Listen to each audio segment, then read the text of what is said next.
Neste momento, Deus, através desta emissora, leva até você mais um programa de fé, com mensagens, hinos e orações a seu favor.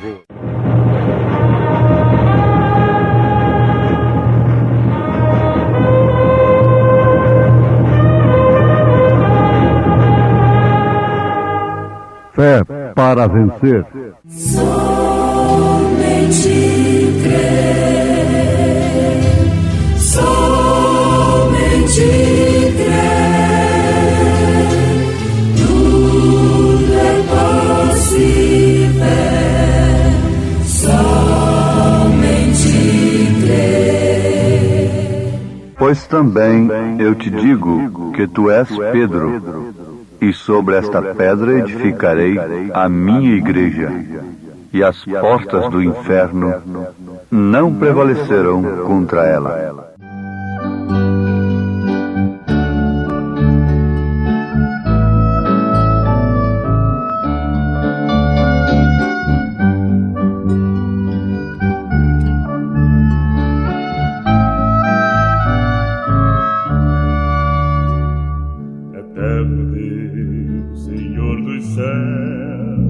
És minha luz e salvação, eterno Deus, gracioso Pai, sempre o teu nome eu louvarei. A ti entrego meu coração e todo o meu ser.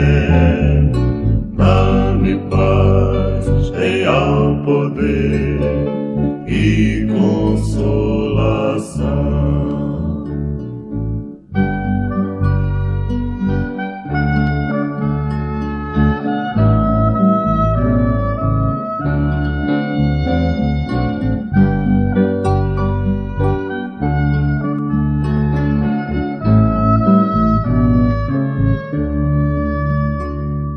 Eterno Deus, bondoso Pai, meu bom pastor, vem me guiar, vem me proteger, meu dia a dia amparar.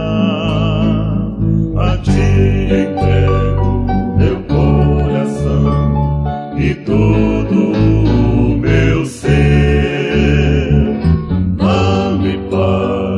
Real poder e consolação.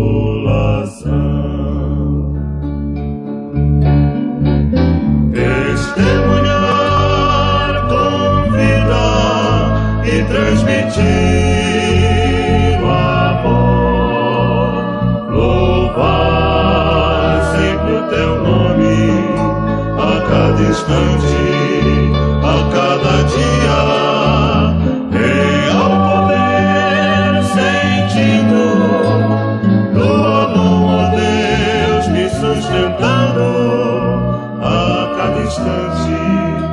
A cada dia do meu viver,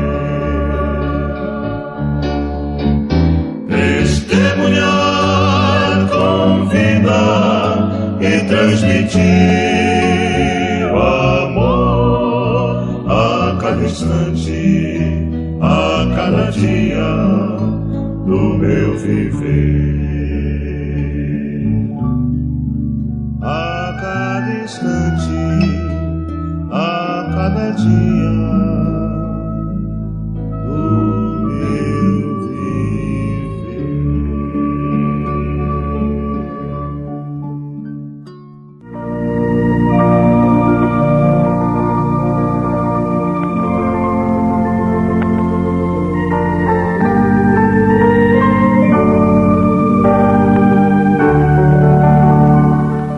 E Simão Pedro respondendo disse: Tu és o Cristo, Filho de Deus vivo.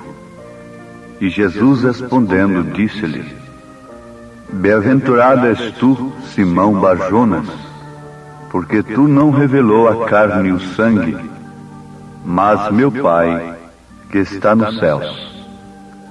Pois também eu te digo que tu és Pedro, e sobre esta pedra edificarei a minha igreja, e as portas do inferno não prevalecerão contra ela. E eu te darei as chaves do reino dos céus, e tudo que ligares na terra será ligado no céu, e tudo que desligares na terra será desligado nos céus. São Mateus capítulo 16, versículo 16 ao versículo 19. Temos lido na Bíblia Sagrada a Palavra de Deus. Ainda em São João capítulo 20, nós encontramos no versículo 23, Jesus dizendo: aqueles a quem perdoardes os pecados, lhes são perdoados, e aqueles a quem os retiverdes, lhes são retidos. São João 20, versículo 23. Isso está mostrando que a igreja de Jesus aqui na terra é o seu corpo.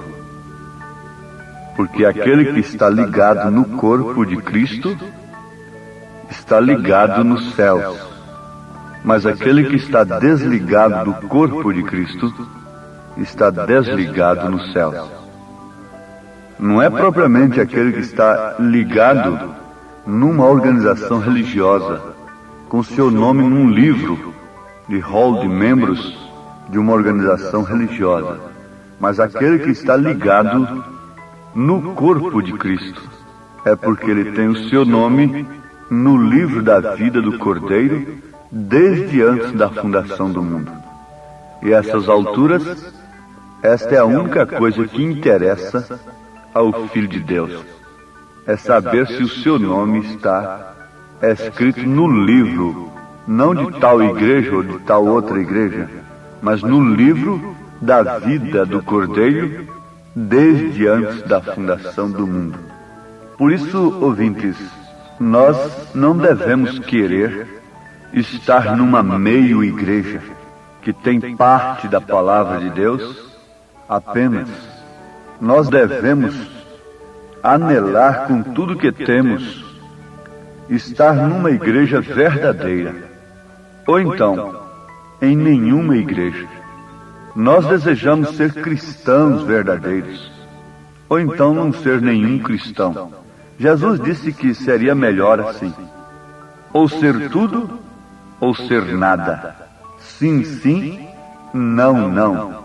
Jesus disse que nós deveríamos servir somente a um Senhor. Isso faria da igreja uma verdadeira igreja. Se não fosse as doutrinas dos homens, que começam a facilitar a Bíblia, a vida cristã, para as pessoas, cauterizando as suas consciências. O que significa que, quando chegarem diante do juízo eterno, elas sofrerão uma decepção tremenda, ao constatarem tarde demais que elas nunca estiveram ligadas no reino dos céus, mas sim a uma organização religiosa que não serviu para nada mais nem nada menos do que uma cauterização de suas consciências. Então vamos desejar, de coração e de alma, sermos verdadeiros cristãos.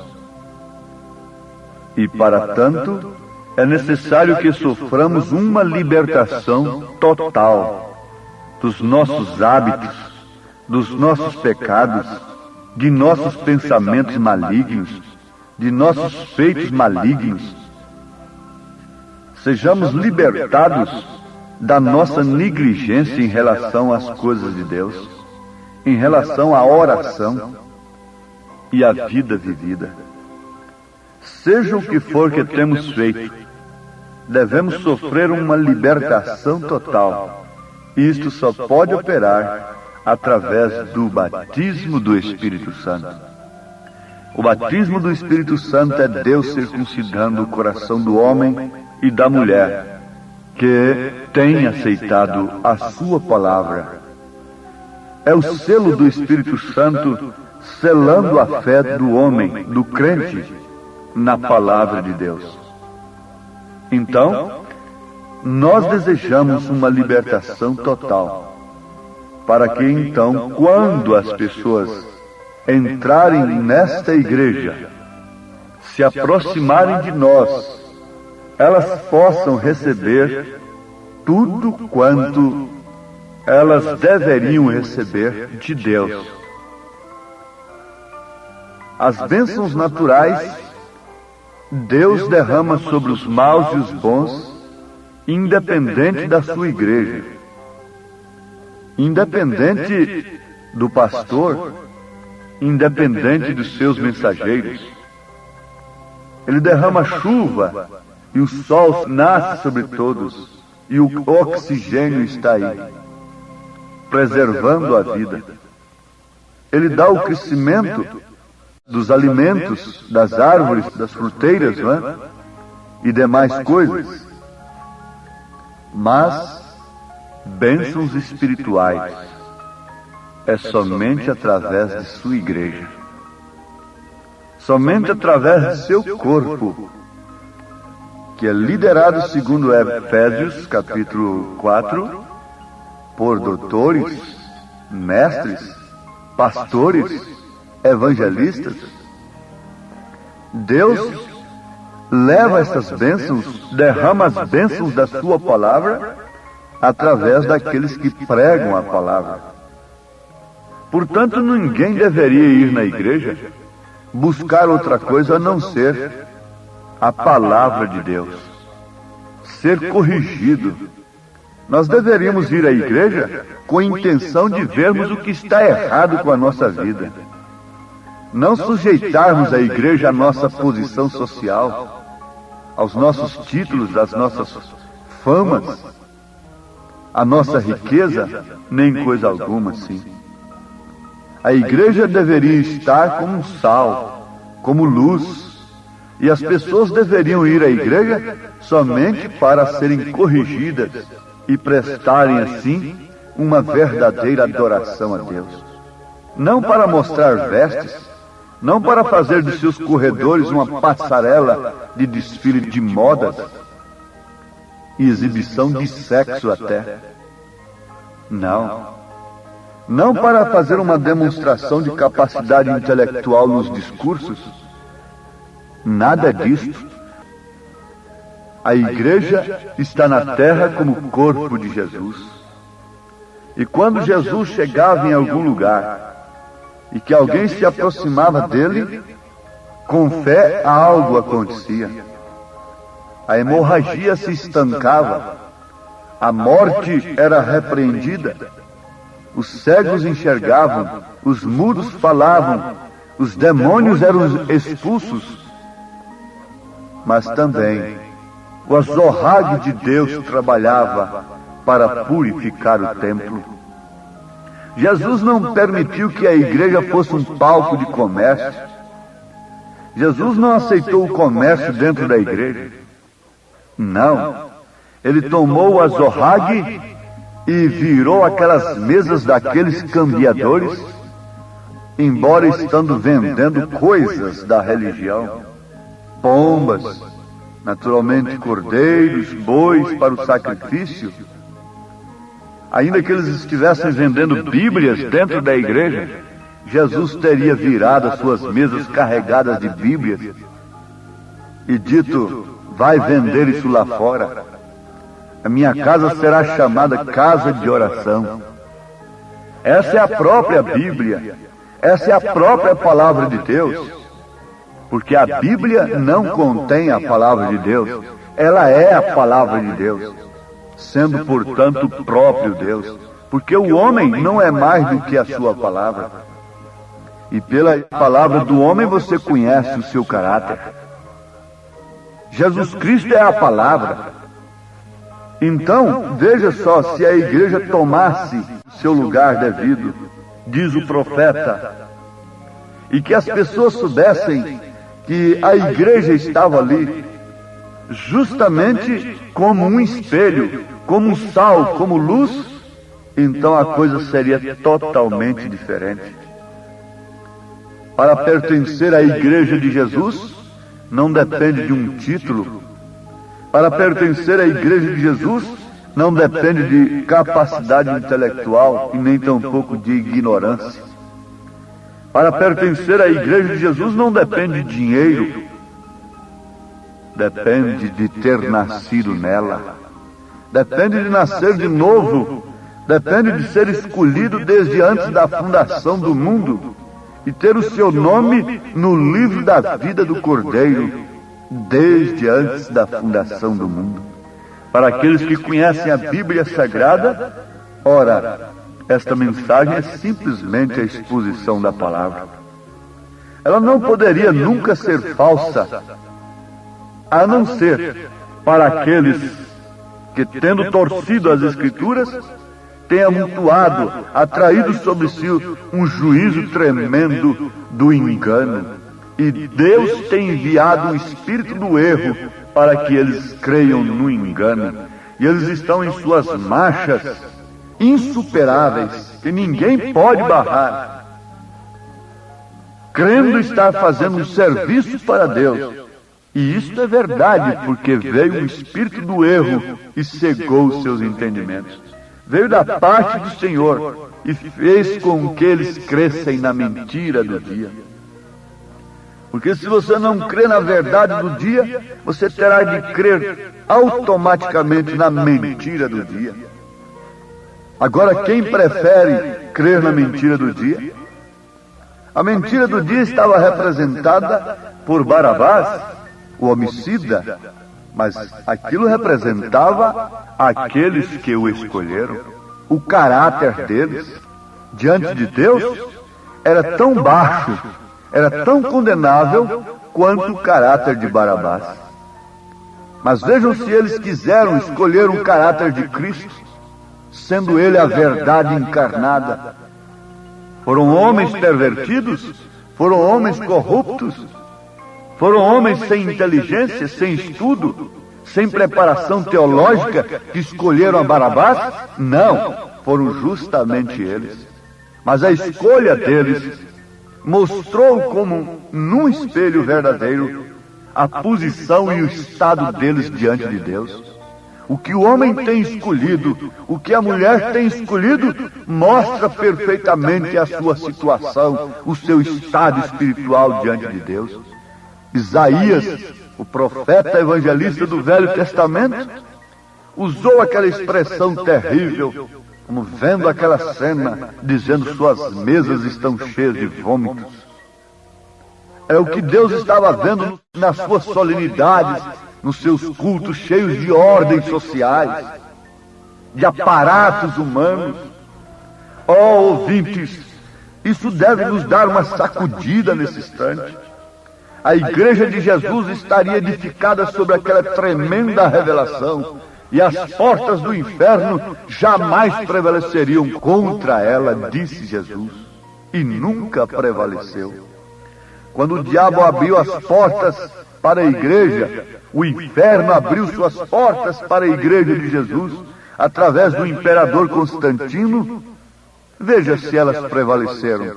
Prevaleceram sim, para a falsa vinha, para a falsa igreja. Até hoje existem teólogos que dizem que o imperador Constantino foi um salvo, foi um homem de Deus, foi um instrumento nas mãos de Deus.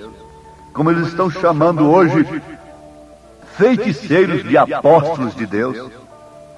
Não é o mesmo Espírito? Não é a mesma coisa operando? Satanás não mudou. Se Jesus não mudou, é o mesmo ontem, hoje, eternamente, Satanás é o mesmo ontem e hoje. Só não é eternamente, porque ele será lançado no lago de fogo com todos os seus súditos. Mas ele procurou abrir as portas para a igreja. E a igreja diz que foi Deus que abriu aquelas portas. E ela continua dizendo, quando lhes encaminha alguma coisa material, ela diz que foi Deus que abriu aquelas portas, para ela crescer mais, para ela se jactanciar mais, para ela se orgulhar mais, para ela amparar mais a posição social dos homens e demais coisas. Bom, Deus está nos abençoando, Mas a igreja revelada, a igreja que vê o Pai no Filho, como Pedro viu, rejeita essas portas abertas por Satanás. As portas do inferno não prevalecerão contra ela. Mas contra ela quem? Seria contra elas. Se fossem elas, qual delas? A mãe ou as filhas? Para a mãe e as filhas, existe um fim especial. Lá está em Apocalipse, a partir do capítulo 17. Para a mãe e suas filhas, há um fim especial. Ela encheu seu cálice de doutrinas fornicárias e deu para todas as nações beberem. Apocalipse 17, eu não estou falando nada de mim, estou falando das Escrituras, da Bíblia Sagrada, que hoje tem monumentos por várias praças por aí. Outrora fora queimada, excomungada e chamado livro do capeta, como foi chamado na minha terra natal, e queimado na porta da igreja. Hoje tem monumentos.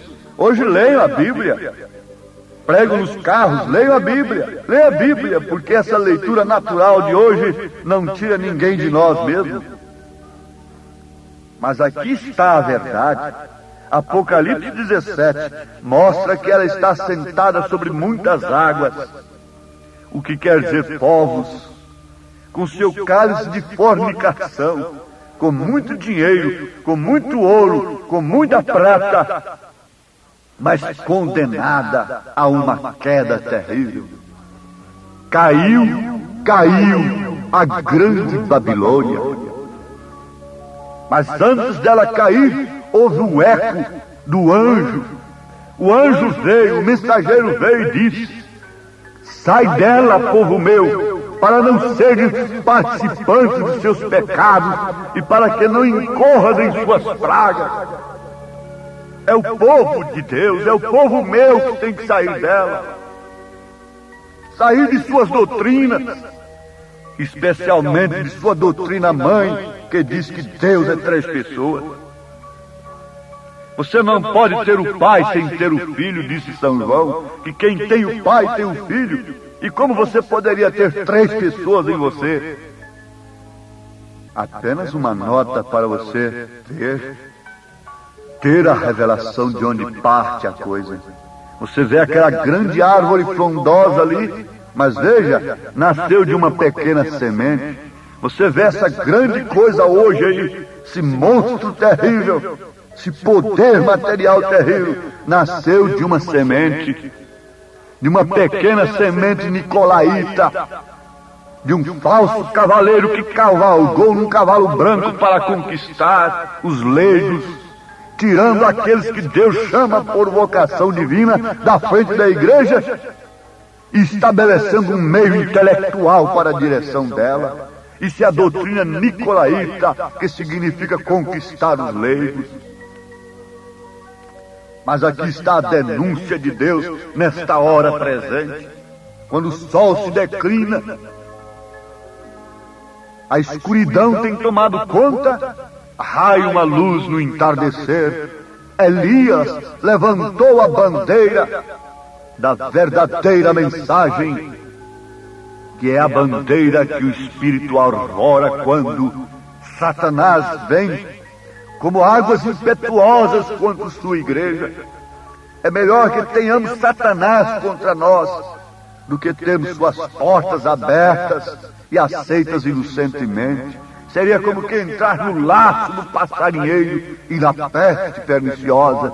Deus nos guarde, ouvintes deste grande mal, em nome de Jesus Cristo. Amém.